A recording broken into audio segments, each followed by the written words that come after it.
Pleased to meet you. This is Fixed and Folded, the knife review channel for the casual knife collector. I am Cody, and today I'm going to be reviewing the Stedemon ZKC C-02 full-size folding knife. Stedemon is a Chinese manufacturer that's been around for quite a while, and I've only heard about them in the last couple of weeks looking at stuff online. And the quality of this is good, but the condition that it came in was needed some work. Specifically, the detent ball was really rough, and the action was terrible out of the box. So I took it apart and lightly sanded the detent ball and put some lube on it, and now it's good. So the specs here, you've got a 440C reverse tanto blade with a high saber grind. You've got a nice long unsharpened swedge on the top to reduce weight and aid in piercing. You have a relatively thick blade stock that only tapers at the clip here, and then it tapers down to not a needle point, but a point that's going to be good for piercing. You have a good sharpening plunge grind, or whatever we call that, for sharpening. Get lots of life out of the blade for sharpening. You have a usable front finger position for choking up. There's no jimping on the blade, but it's comfortable for choking up, draw cutting, saber grip, thumb forward. You have a G10 handle that has been hollowed out in the middle here, or convex, with some chamfering on the top and along the bottom. You have some coarse jimping on the back third of the handle.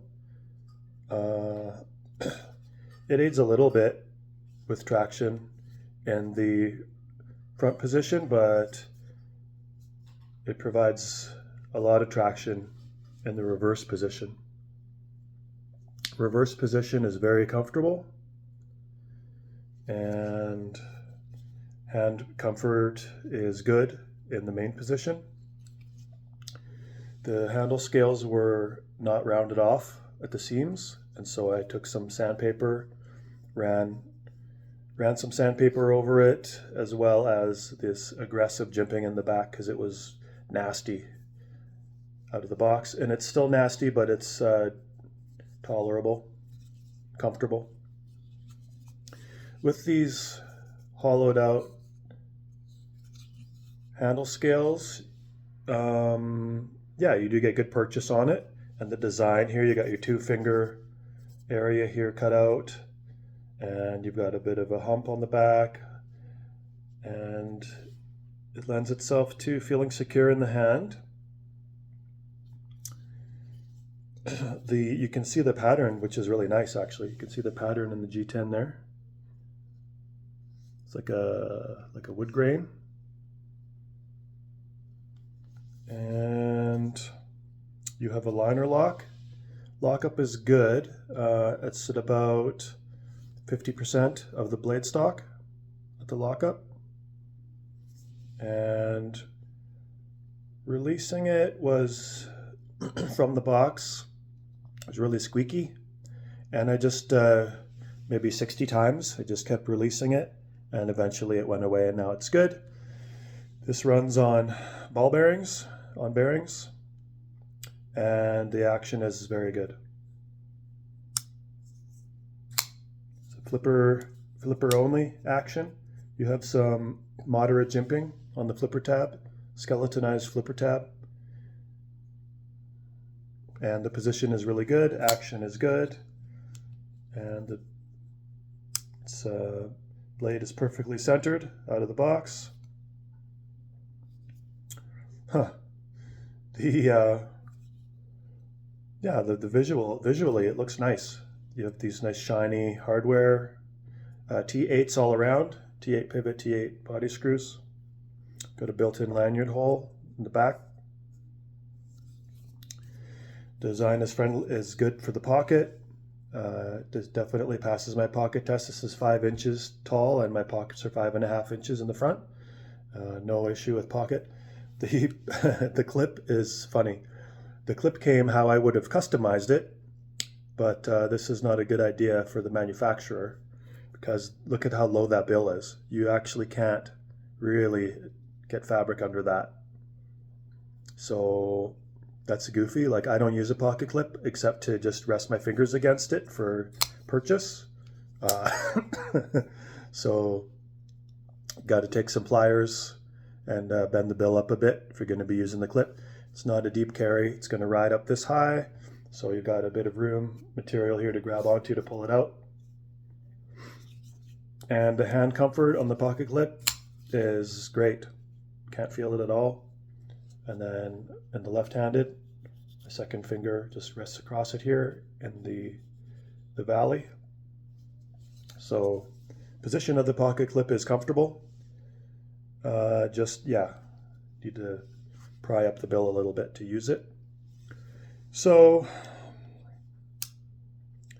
I'd say also the pivot loosens pretty quickly, so I'm going to throw some red Loctite and just keep that securely centered.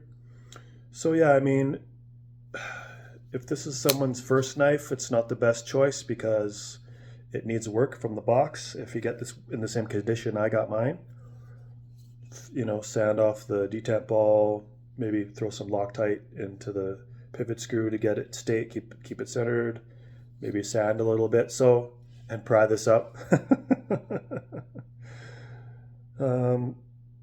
But if you're experienced with taking knives apart, these are all very fixable issues. And what you're left with is an attractive looking blade silhouette, knife silhouette here. Very functional shape of blade, good size for large hands, extra large hands, double extra large hands. I wear extra large gloves. You can see the space poking out the back there. And I have giant fat fingers and I can still do a full front choke up here. So the actual grinding on the blade is excellent. This is from the factory. You have a even cutting edge on both sides and it slices receipt paper out of the box. The edge is perfectly even. The tip is perfectly centered, the angle of the secondary bevel. And you have a nice satin polish, on the blade with like a stone wash on the flat. So you get a bit of two-tone going on. The weight, it feels, even though you've got these unmilled out G10 slabbies and is that a full liner on that? No. How does that work? Well, maybe you have a full steel liner on the one side. Yeah, you have an inset steel liner on one side and then just a G10 slab on the other. The weight to me feels heavy. This feels like it's over 5 ounces. So let's see what the weight is.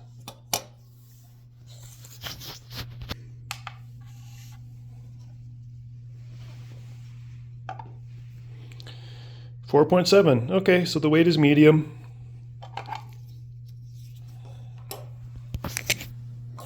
You've got an overall length of 8.5 inches.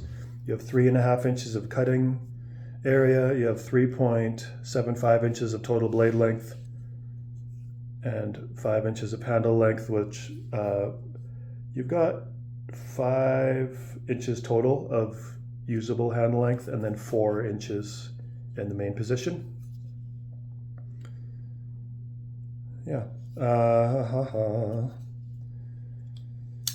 So let's do some size comparison here.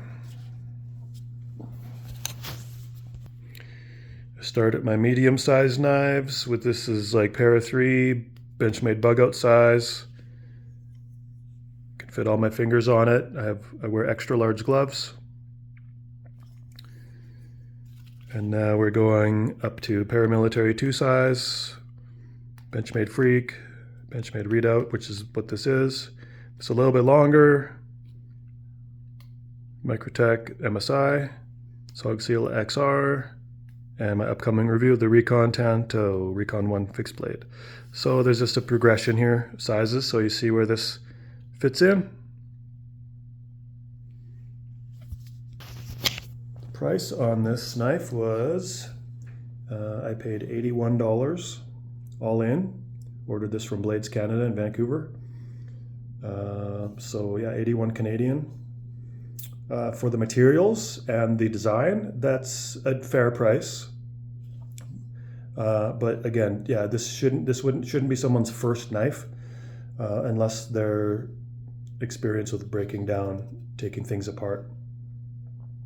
The disassembly is quite simple, so it shouldn't scare anyone familiar with knives, but yeah, there's more ready out of the box knives for people's first knife.